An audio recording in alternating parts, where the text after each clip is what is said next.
at the beginning, what we're planning on doing with each panelist is giving each panelist an opportunity to explain a bit about who they are and what they do and why they have a perspective on what technology can answer in terms of the ecosystem, the health, the future of the music business.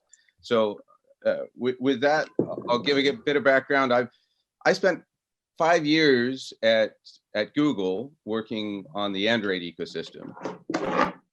Then left Google and began a journey into what would take me many, many different directions, including the music industry, including a startup around what you might call the fractal patterns of value in the world. And this particular journey led to many other startups, including the relationship with Fracta, who you'll meet Andy Woodford today, and several others. What I want to focus on in this panel is quite simply what is happening around the edges, the less legible edges of the music business, that is going to tell us a little bit about the future of the music business and what does technology allow us to do. So with that in mind, I think we are ready to start going around the panelists. And Nermina, why don't you lead us off here? I think you've got one of the more interesting and complex insights into what's going on in the music business. So let's jump right in. Yes, great. Thanks for having me. It's a pleasure being here, and it's great you moved the conference online. Well, my background is I'm a mathematician and a data scientist. I have a degree in technical mathematics. I have a master's and bachelor's degree from Vienna University of Technology. And after my studies, I was working in the industry. I was working for an international IT consultant developing AI solutions for the industry.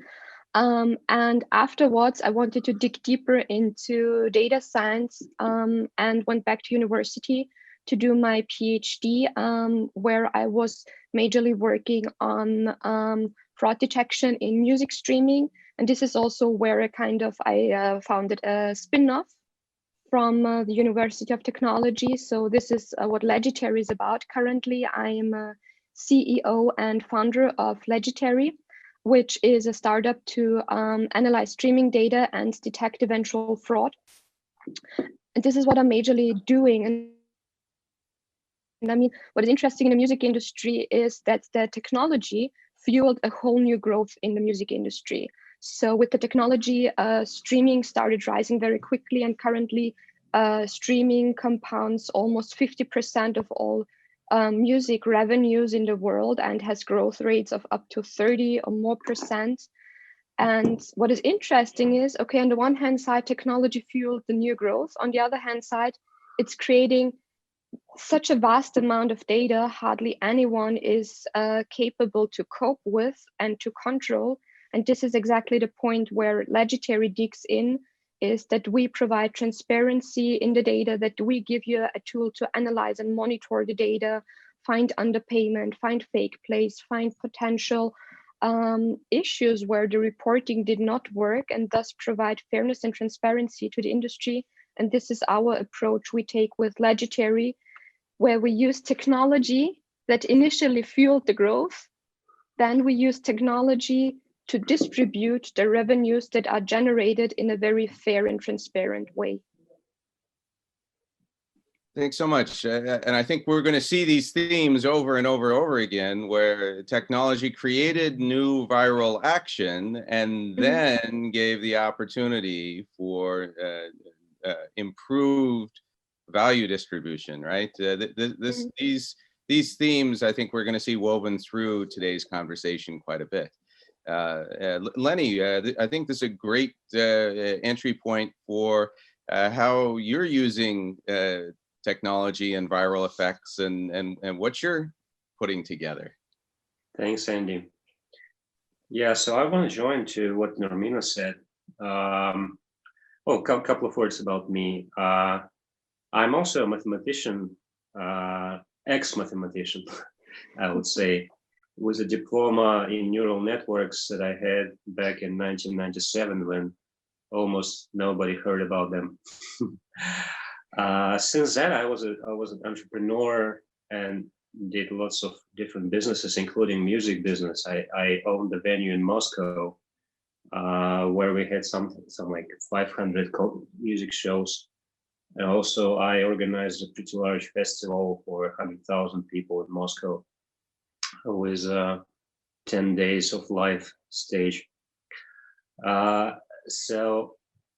now Nermina is right. Music industry is facing really huge amounts of data that actually nobody can really cope with and get the valuable insight from them.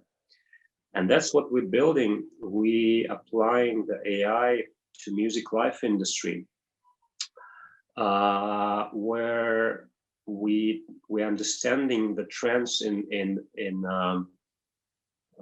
artist development around the world. So we're tracking who's trending where. For example, somebody's starting on Twitter, some artists are trending on YouTube or TikTok. And then we're taking this data and building the insights for the promoters and local venues and for the artists themselves, because we're seeing lots of cases when artists really don't know how much they're worth. So what should be the fee for the live show? For example, we're seeing the artist in Amsterdam that has millions of streams on Spotify around the world and YouTube. And he's popular in San Francisco, Moscow, Beijing, and Tokyo. But he's not able to get there because he doesn't know any promoter, and his booking agent doesn't work with those promoters. And what we're showing to such type of artists is that, hey, you will sell 2,000 tickets in San Francisco at $50 per ticket, and your fee should be $50,000 if you go there. And he's saying, wow, I'm surprised, I never knew about it. So that is like kind of insights that we're providing to the industry now. Thanks. And I didn't realize that there were three of us that have our studies in mathematics. Now, of course, it's not surprising to anyone that understands the basics of music, but I didn't realize that we basically had three mathematicians on this panel. Yeah, music is applied mathematics, right? Exactly. And unless you're going to share something with me that I had never suspected, Andy, I think you're the odd man out on this particular measure. But you have the video, so let's. And you're on mute. So yeah, I'm on mute, off mute. Well, that made me think. Well, I wonder what the collective noun for a group of mathematicians is. What is it? Is it a calculation? We have a calculation of mathematicians here. Well, no. It's a set. There's a whole branch of mathematics called set theory, and it's a wonderful thing, wonderfully abstract, and nobody but mathematicians really enjoy dealing with it. It was perfect. A set of mathematicians then. Well, I'm not a mathematician, but my whole career has been in the music business. And hello, everyone. Welcome.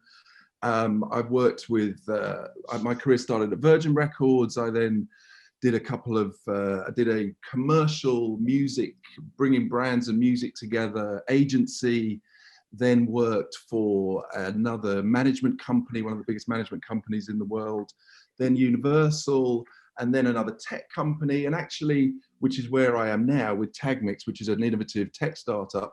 But it actually, I did want to say before getting into what Tagmix does, that the whole history, I was thinking about this, the whole history of the music industry has always been driven by technology, whether it was from handwritten sheet music to printed sheet music, whether it was the invention of the recording device that could capture music that led to the growth and explosion of distribution of music through technology, whether it was the migration from vinyl to cassette to CD, which led to a huge growth of revenues for the music industry, repackaging content on new digital formats. I think the biggest difference that we're in now is that the disruption of digital and internet technology, the music business was lagging behind and was nearly destroyed by it, because it did for the first time, it commoditized music. So music became actually, for most people and most consumers, free at the point of use. Now, if your business model is discovery and distribution and your revenues are based on that, free is not a good place. So the music industry spent the last 15 years battling technology, trying to come to terms with technology, living with technology, looking at all the impacts of technology. And it's actually taken the innovation of migration from selling MP3s as downloads, which was driven by a technology company, Apple, to streaming services innovated primarily by Spotify that have enabled a new paradigm of financial revenues for the music industry that have actually turned the corner. And actually technology in the last 5 years has transformed the whole revenue base and success of the industry to the point where the values across the whole ecosystem have sometimes gone up 5, 6, 7, 8, 9, 10 times. Look at the value of Universal Music. They've just sold 10% of their business to Tencent at a multiple 10 years ago would have been unthinkable, valuing the business globally at $50, $60 billion. So all of that is driven, all of those changes and the dynamics of those changes are driven by technology. But the reason that the music industry still becomes successful is because it's still ultimately a creative business, because there is no algorithm that can predict that that song is going to be a hit or that artist is going to be more popular than that artist. Whilst Leonid's got some technology and some data capture that can enable predictive behavior around success driven on digital platforms, the actual, at the heart of the industry and the heart of music is that thing that is unquantifiable. What moves us with a piece of music? What makes us want to go and see a piece of music, a musician live? What transports us to another time and place? It's the beauty of music, which has that unquantifiable proposition. So I think this is what's fascinating about this whole time that we're in, is that we're in that crossover of technology becoming increasingly important, the distribution patterns, the attention of the audience, the engagement of the audience around social media channels and how important they are for music and musicians is vital. But at the same time, technology is really playing an increasingly important part of that. And Tag Mix, what we did, and it's really simple, we're musicians, we're music industry people, we were going to a lot of shows, and all we saw was people holding their phones up and recording, oh, my phone's going funny in there, and recording music at gigs.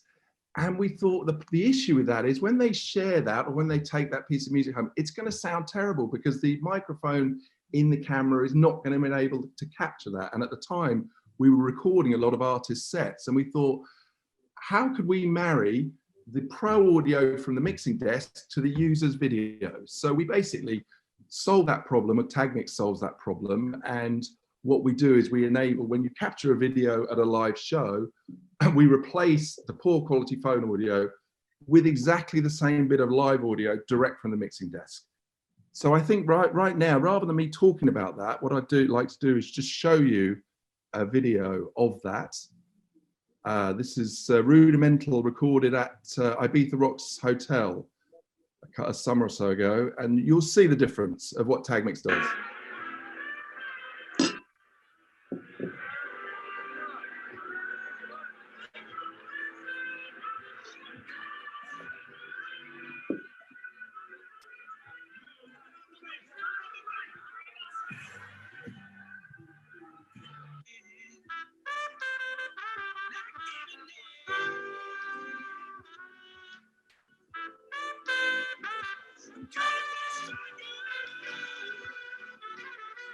Yo, turn up the bass, turn up the bass.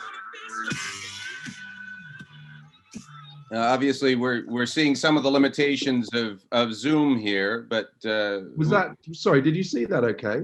Yes, so we can see it great. It's a little bit laggy, but that's to be expected with a screen share on a video. Sure. Okay, well, that just basically gives you the sense, though. That was created when we started the business. It was an app service, and then we actually, over the last 18 months, we've migrated it to become a frictionless service out of the app to enable users to basically create a video and then share it using a messenger service, whether that's Facebook Messenger or Twitter, and also we've added the graphics that identify the track and links to stream on Spotify. Just one more example that's really quick I'd like to show you, which is this frictionless service where you create a video, you share it via Facebook Messenger or Twitter, and you get returned for onward sharing the video. And this is an example of that. This was done at Elro, again in Ibiza.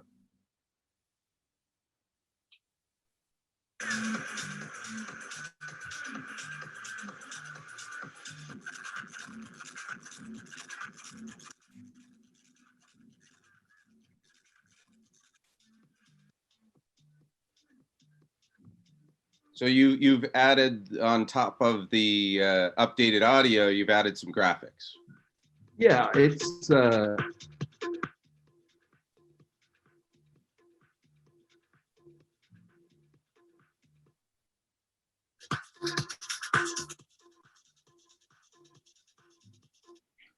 Great, thanks for that, Andy. Yeah. I think that we're already starting to get some questions. Oh, we have a few people that are letting us know that there is a kind of green room in Zoom, so we'll have to try that. Oh, and it does seem like it's a little bit harder to grasp from the Zoom version of this the difference, but no matter, I think you've highlighted a couple of things that I want to engage the panel on. And what the first thing is, there's this really interesting dynamic going on right now between the music industry and the social media industry. It's almost like for those of us that are on the inside, it's almost like you know this couple, and they need each other. They would never think about breaking up, but they're constantly fighting. They can't stand each other, right? They're in a codependent relationship. And how does the music industry and the social media industry, how do they move forward and get out of this codependent relationship that they just can't find solutions for? Is technology going to solve this, right? Or is this a fundamental problem of psychology and sociology, and technology is helpful, but it won't solve anything? That these industries need some kind of form of psychotherapy in order to solve this, right? Lenny, you're smiling, and I know this rings a bell in terms of your background. What do you think? Well, I think that social media and music are like really good friends, I would say, because it's a really natural thing to share what you love to your friends. And music is one of the things that actually is reflecting by your soul. So your soul is responding to music, and the natural ability to share is implemented in social media. And that's why we see that so much of the content of music content is being shared, commented. Lots of people are involved into music promotion in social media. And I don't see this as a problem, actually.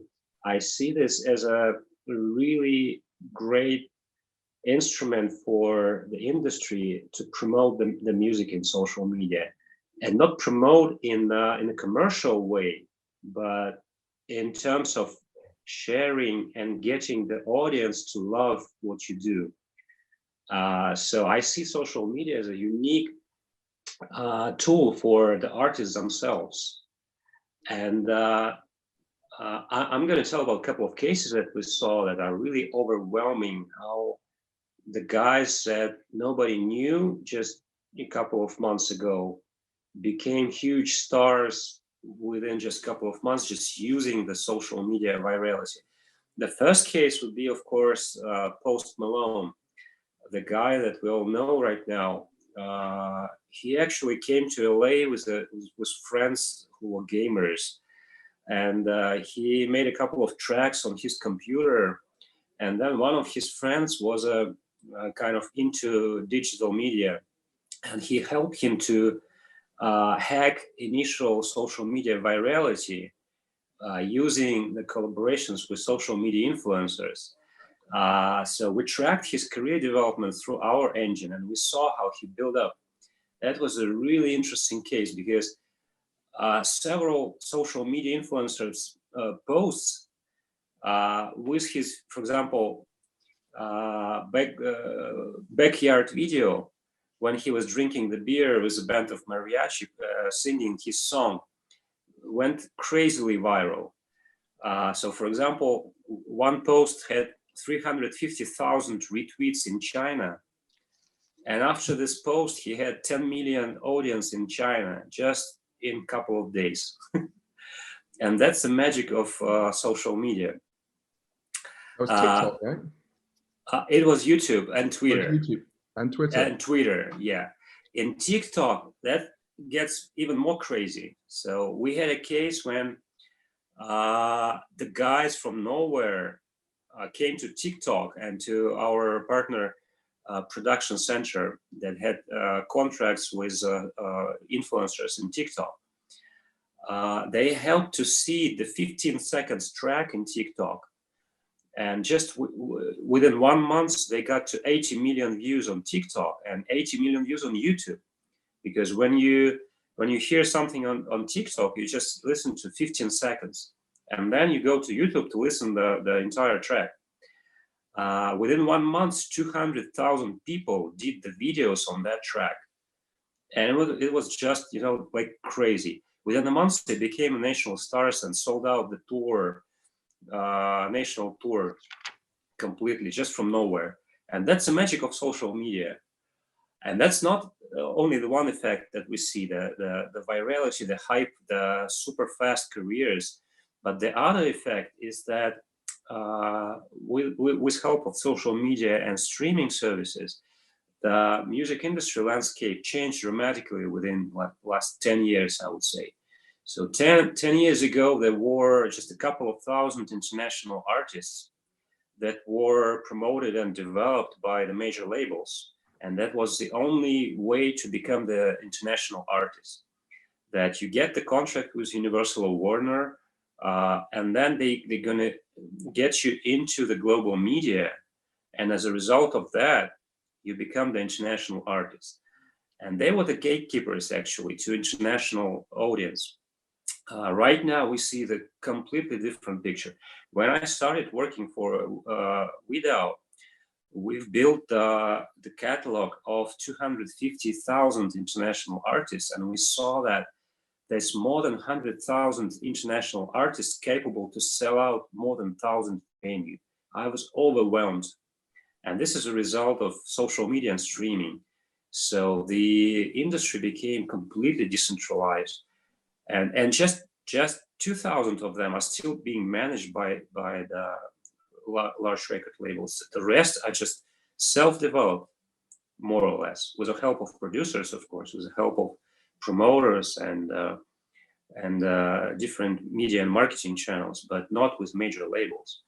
So actually, social media changed the industry completely. That's I mean, and we just. Mm-hmm. There's a relevant comment here from the audience that I think I want to have Nurmita respond to, which is if social media pays proper licenses to music copyright owners, that the dynamic would be more stable, right? That everybody would be happy. And a related question, is Legendary already rolled out for artists? Who is Legendary working for? I mean, I totally agree with what Lenny said before. that with social media and also with the streaming platforms, it came to a huge democratization of music, and music became accessible, or a career became accessible for even very small artists. And the issue they are facing is that at the end of the day, you get the revenue reports from the DSPs, from the platforms. At the end of the day, you have to trust the revenue figures you get. So for instance, if YouTube tells you you were streamed 1,000 times, you have to trust them, and you cannot validate if it was 100 times or 100,000 times. And yes, so we already rolled out, and we are working with labels, with auditing companies, music management, but also for the artist, him or herself. Because especially for the artist, it's very difficult, because there is a whole chain that the royalty payments go through until they arrive at the artist. So you have the DSP, you have the distributor, you have the label, the management. And at the end of the day, you only have to, the only thing you can do as a right holder is trust the revenue figures you receive. But what we know from our experience, there are many, many reasons why these statements might not be that accurate. So due to these vast data amounts you're facing, I mean, the US alone counted over 3 billion streams per day in the last year. So these are so vast data amounts, hardly anyone can cope with. And the issue currently we have is, we have music companies, and they're specialized on music, but not on technology and not on coping with these data amounts. So you also have, at the one hand side, you have the loophole of technical errors, importing issues, but of course, there's also potential of purposely, non-purposely, I don't know, not reporting the right figures. And with Legendary, we give you a tool to validate the revenue reports you receive. Yeah. Thanks for that. Andy, oh, I think, there we are. Andy Woodford. Yes. What do you think about this relationship between social media and the music industry, and how do we get that relationship back to health? Is it simply a matter of making royalty payments and everyone's good? Well, if it was that simple, and I think Namina made a very good point about what the digital economy has done as a whole, not just social media and new distribution channels. It has democratized accessibility of artists, distribution, that they can self-promote, they can self-fund. But at the same time, it was really interesting when I was listening, because when my first ever artist record deal I did, the royalty payment in the contract was calculated on 90% of the gross. And I said, why is that? And they said, oh, it allows for breakages.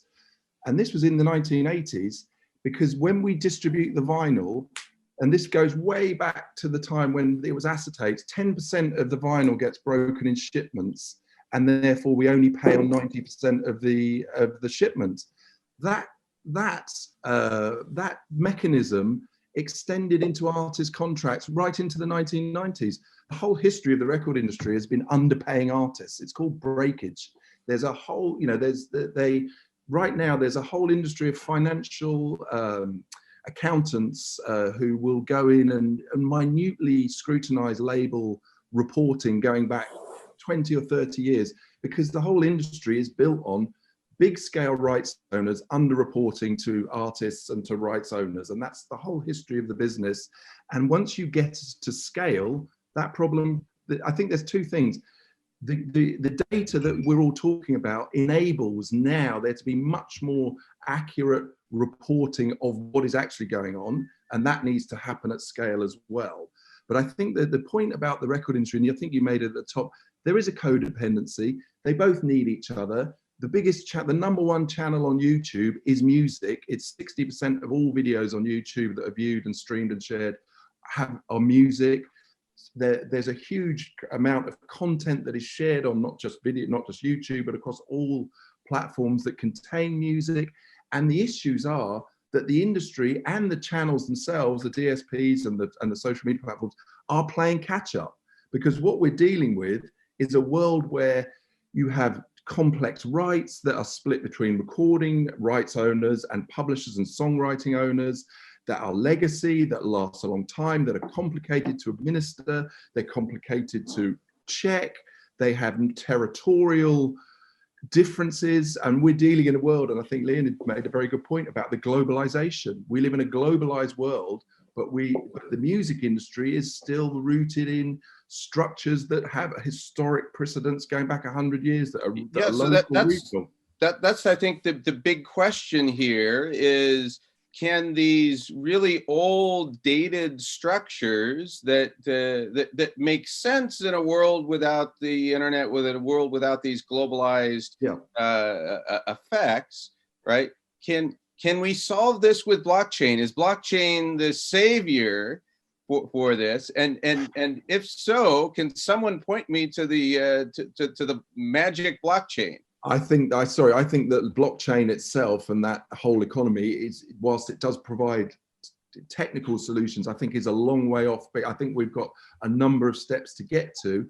And I think that the number one issue between the music industry and social media is called the value gap. For those that don't know, I'm sure a lot of people here do know, it's the fact that the difference between what record label and rights owners earn from a streaming customer compared to what they would earn from that same customer from whether it's YouTube or Facebook or Instagram. And there is a perceived difference of $1 to $20. There's a $19 value gap per user per year. And that is driven, the industry says, driven entirely by underreporting. But then to Namina's point, then tell us how to accurately report when, for example, if you go to a gig or a concert, or if you do use tag mix at a live event and you share that tag mix to YouTube, at the moment, the content ID systems, it doesn't have an ISRC code to identify it. And the content ID systems that are currently in place wouldn't recognize that piece of user-generated content.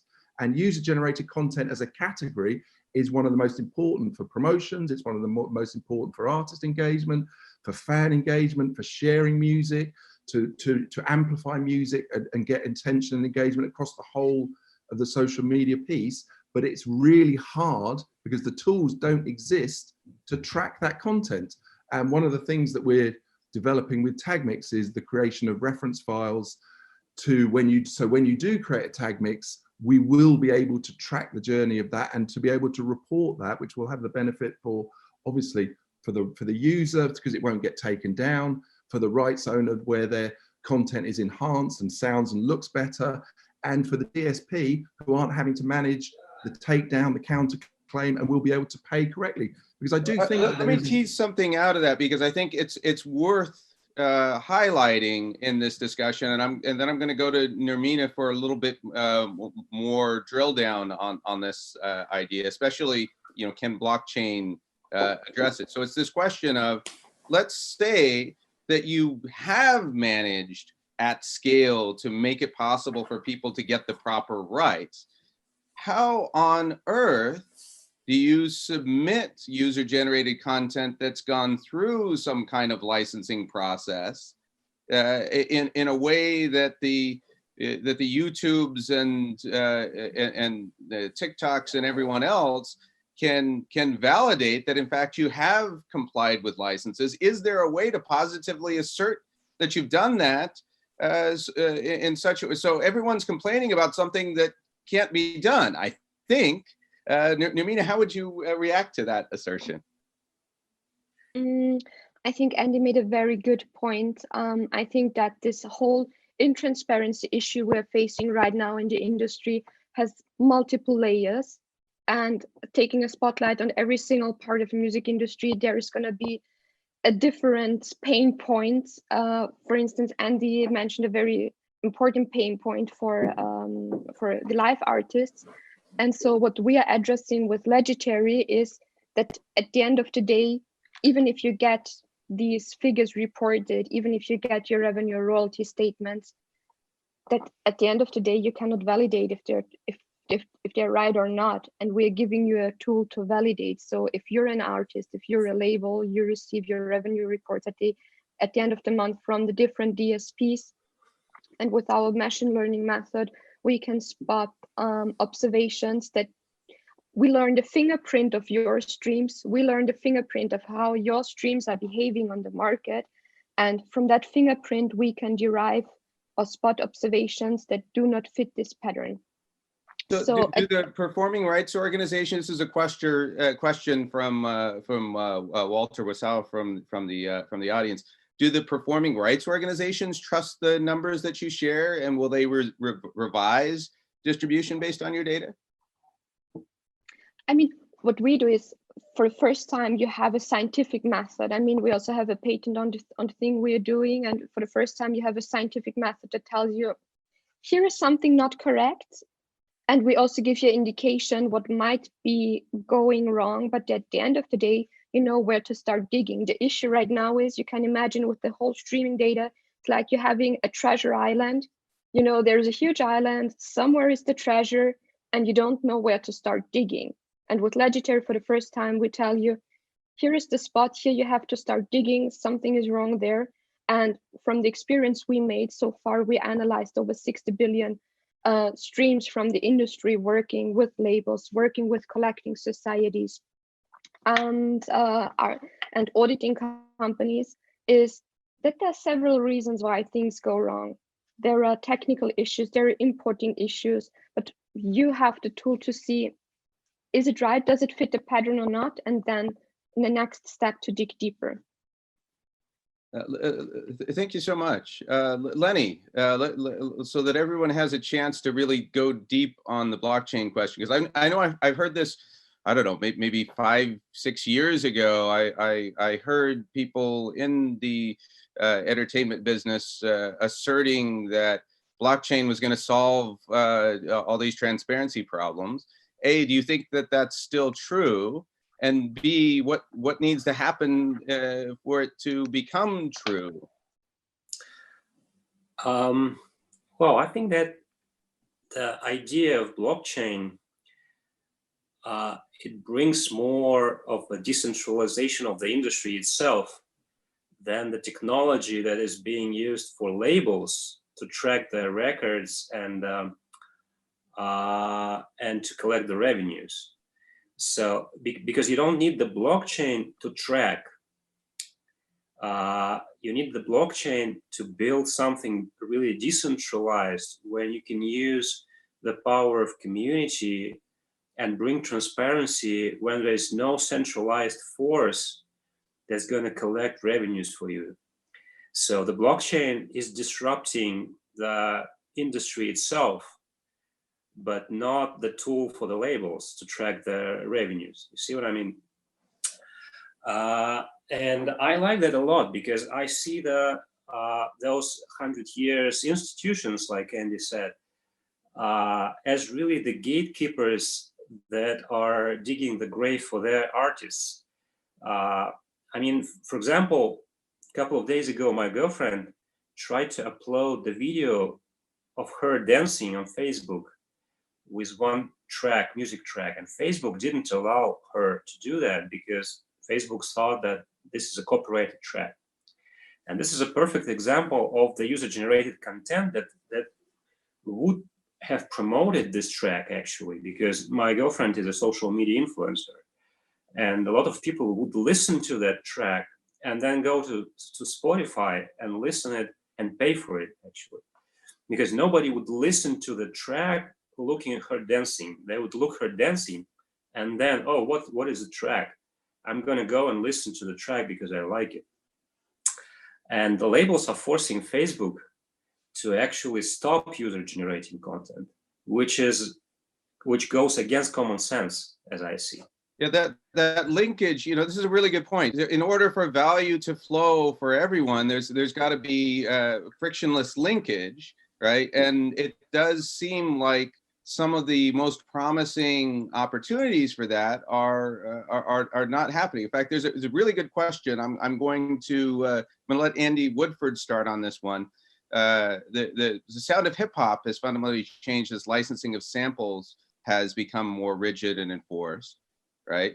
You know, does anyone want to talk to, you know, what's happening there? How's it affecting the creative? Also, I think we've got to recognize that there are lots of these things that are evolving. The TikTok's only possible, for example, because of the iTunes establishing this notion of user-generated content up to 30 seconds is okay, right? There's a lot of these things that aren't kind of legally set in stone, but that legal precedent has enabled certain things.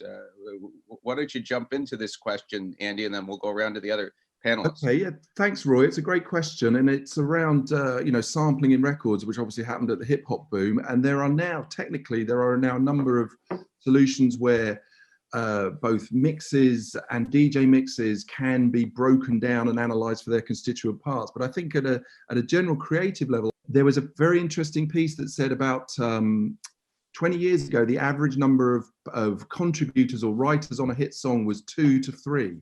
Now the number of producers, contributors, writers, singers, featured artists is 7 to 8. So basically the collaborative process, and I think this is a recognition of the transformation that technology has enabled us to migrate from big recording studios to bedroom technology, has allowed musicians and artists to collaborate more together more easily, to just take a beat and share it, take a drum pattern, create it, have people add to it. So there's two parts to it. I think that's enhanced the creative process, the collaborative process. The reason that the #1 genre in the world is dance music, hip hop, R&B, and soul is because it doesn't require you to have a band in a rehearsal room and drums and guitars and set up with amplifiers. You can do it collaboratively over social media channels. So, and I think that also has led to increasing, to your point, well, I think that the creativity of that, I think, is fantastic. That adds complexity to the rights administration of those, because you, rather than having one artist signed to a label with one publisher, you may have one song that features half a dozen artists, all signed to different labels, all who may have different publishing deals. So you could have a multiplicity of rights administrators and owners within one track, which plays back to this overarching issue around the complexity of tracking data, of tracking content. But at the same time, that's a business administrative issue. From a creative point of view, which was what you asked, I think it's fantastic.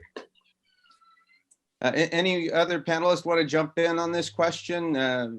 While I'm waiting to see a hand or two, let me throw out there that I think there's this dynamic that is failed to be understood. The music industry tends to have this position of, we're in control of the rights, you got to come to us. The social media industry tends to have the attitude of, we're going to do whatever leads to viral activity, and if you've got a problem with it, come talk to us, right? So better to ask forgiveness than permission, and the music industry is, better to ask permission than forgiveness. Yeah. The problem with the music industry is that friction gets in the way of the flow of value. The problem with the social media industry is that that position gets in the way of the proper allocation of value. So the flow's happening, but it's not being allocated in a proper way. And so how do we resolve this, right? Nurmita, do you think that the tools exist to resolve this, or do we have to create some new ones? I think as a technology created this democratization and exists for everyone to approach the music industry and to pursue his or her own career, I think that technology will also provide the tools to solve this and to make a contribution. And as I mentioned, I think there is a very broad band of issues and challenges we are facing, and I think there won't be one tool that is capable of tackling all these challenges all together, but I think you can pick some parts and create solutions for these single parts. And I think that everyone on this panel is approaching a certain type of problem we are having. And I think this is also a question of collaborations in the solutions, because everyone is tackling a different part of the problem or part of the issue. So it requires coming people together, working collaboratively, developing technologies that all together will promote a more fair distribution of the revenues. So how do you deal with participants that don't want to collaborate, that want, whether that's government or want social media to be better, right? I think there's no one that would disagree that collaboration will get us through. The question is, how do you deal with the players that don't want to collaborate? Do you want to take that, or do you want me to drag Lenny into this? You can drag Lenny into this, but I think in the long run, I mean, it's always a question, where are your interests? Maybe in the short run, things are not into your interest, but in a long run perspective, I think there is a very intrinsic interest to be hands-on and to work on this. Thanks. Lenny, you want to? Yeah, why not? I think that common sense should be the first, and then technology is a second. So what is industry? Industry actually is about the artists and the fans. And then recently we have the business representatives, which are record labels. Before digital, you wouldn't be able to become an international artist without the record label. Because first of all, you won't be able to record, because it would cost you lots of money that you don't have. Then you're not able to promote your music internationally, because this is very complex. This was a very complex process. And then you won't be able to collect the revenues. So actually record labels business is recording, promoting, and then collecting revenues. And these are three channels that could be addressed by technology. So first of all, now you don't need a record label to record, because this process was democratic. It is much easier than it was like 20 years ago. You don't need the huge recording studio with costly equipment. You just need a couple $1,000, a good Mac, and then you can make your record at home. Could I just make a point there, Leonid? Sure. I think that I completely get the whole, democratization of the process, and the discovery and distribution has been fundamentally altered for all time by social media and the internet. But I think that the demise of the label entity at scale is, a little way off, because what they've done, and this is a really important part of the value in the ecosystem, is that over 75 or 100 years, they've aggregated rights and content at scale. And that means if you are Universal or Warner or EMI or any of the big publishing groups, your ability to monetize at scale, which is enhanced now by internet services, is not going away. And so whilst I completely understand there's a democratization of the process of discovery and distribution, and label groups themselves, both publishers have taken on more of a role of the label, and the labels are de-risking it, because before you get a record deal, they want to see you've got 100,000 followers and that you're playing live and that you've got user fans or user bases on all the social media channels. But so the discovery and distribution models change, but the labels now participate not just in discovery and distribution, but in the whole 360 rights proposition: live, merchandise, brand partnerships, sync, all of those other attributes that do contribute to the revenues flows in the industry. And the other point is as well, the one thing that labels do, whether they're independent, whether they are major, is that they curate, and they curate content and choice and taste. Because if there are millions, the issue with for DSPs is often, we've got 25 million songs. Well, I don't want 25 million songs. I just want 5 songs. So how do you curate the content and the choice? And that's what labels do, and that's what the role for the A&R team is, and picking the songs and the artists and the collaboration of that. which I think there's an even more requirement for curation and choice when you have more choice. You know, it occurs to me that there may be, there's an issue of friction here, right? Yeah, that's a good if you argue that there is an important value that's being served by these traditional music, the business part of the music industry, one is struck by just how difficult they make it to secure those rights if you wanted to do that. Yes, that's a good point. Yeah, they do. Well, I mean, then that's part of the historic, as I said, that's because rights are complex and they're historic and they don't reflect the real world. And record companies, when you own 50, 100 years of rights, your part of your business proposition is defensive. You want to defend those traditional rights structures because that enables you to generate income without actually doing very much work at all. So what actually, if you started with a blank sheet of paper now with a digital economy, you wouldn't structure rights in the way they're structured. But we can't undo 100 years of rights ownership structures. Maybe it takes a viral, massive shift in human society to begin to consider that, right? We're under the most pressure in this industry that we've ever been, and perhaps this is pointing in the direction of where cooperation is possible. Does anyone want to take that on? Yeah, I completely agree with Andy that you have to deal with this 100 years of history and rights and defend it. But for the new artists, for example, you have the choice either to give up 80% of your revenues to Universal, for example, or just to install the easy app that's going to collect your revenues through all the streaming platforms with just one button. And then that was a really good point for curating. Yeah, I agree with that.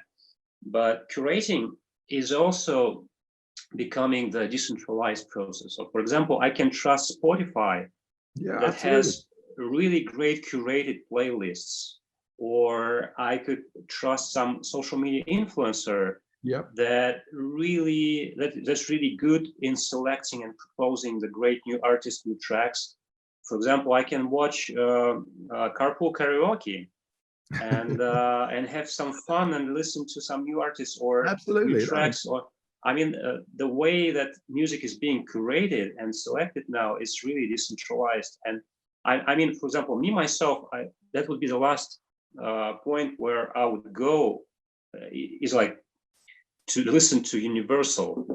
Well, I think that's a very good point. And actually, when TagMix first started, when the difference in when we went to license TagMix, which we did with all the major publishing groups, they said to us, "This is something new. We've never seen anyone do this. We don't have a model through which we can license this." But our mindset, as opposed to 5-10 years ago, where they just said no to technological innovation, their mindset was, "We're going to give you a license deal based on our streaming model because we want to encourage innovation and we want to encourage your service, and we don't want to be the gatekeeper that says no.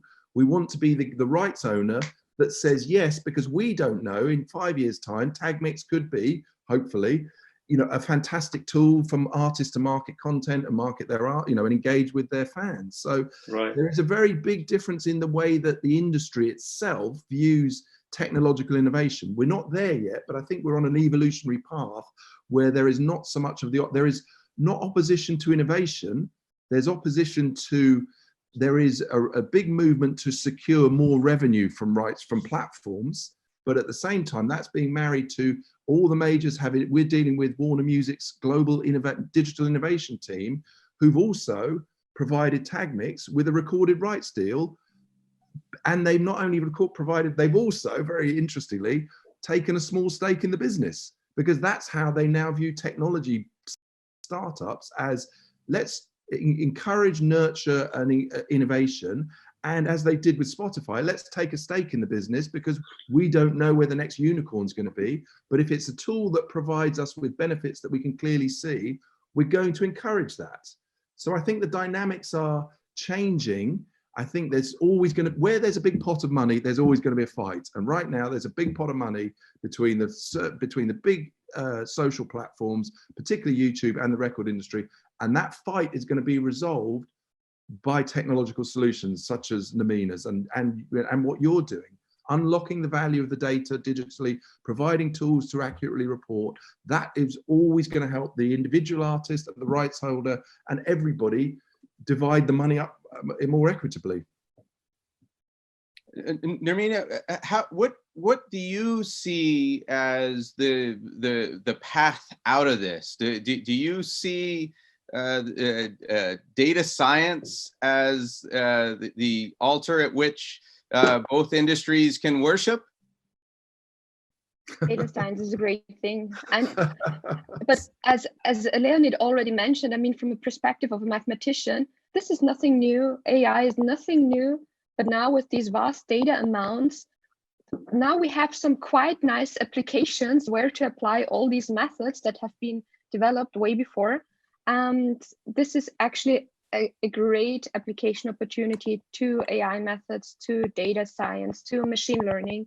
I mean, also to pick on some points that were made before, I mean, even if there are technology, even if there are new tools, how to kind of not replace but put the major labels somewhere aside and interact directly with the music platforms, still you have the issue that you don't know if the streaming figures that are reported are accurate or not. So I think the point where AI and machine learning has to make a big contribution is to give artists, to give right holders some tools in their hands so that they better understand the data, better understand their performance, understands the behavior of the DSPs, of the labels.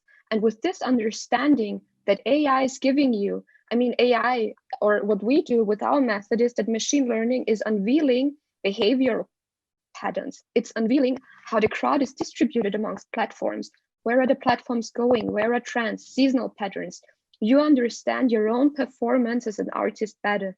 You understand your performance as a label, how you're interacting with the DSPs. You get a better understanding of it. And you're giving a monitoring and verification tool that is accessible for musicians whose part of the job is not doing the analytics, but doing art and performing.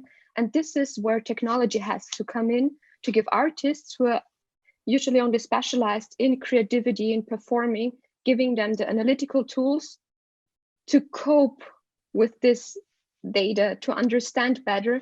And out of the position of now I understand what is happening, they are put into a position where they can monetize their understanding, where they can monetize to know what is happening, are they reporting accurately, how am I performing? And that's going to make a huge benefit at the end of the day. Agree. We have 3 minutes left, and we have a few late questions that that our audience has. So I'm going to let each of you, I'm going to share those questions, and I'm going to go around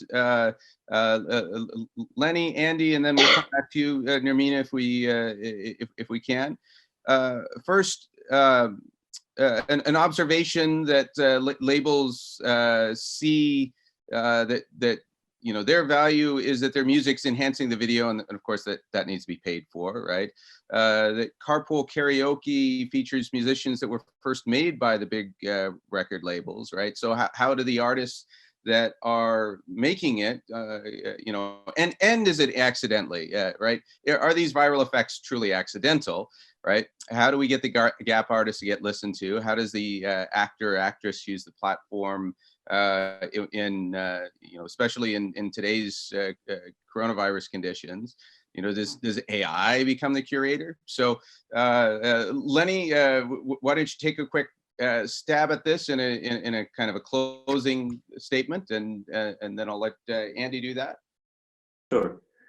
So first of all, viral effects, are they accidental? Sometimes yes, sometimes no. So sometimes the virality is well planned and seeded. So there's some magic in how to do that, how to properly seed the track all the video so that it becomes viral.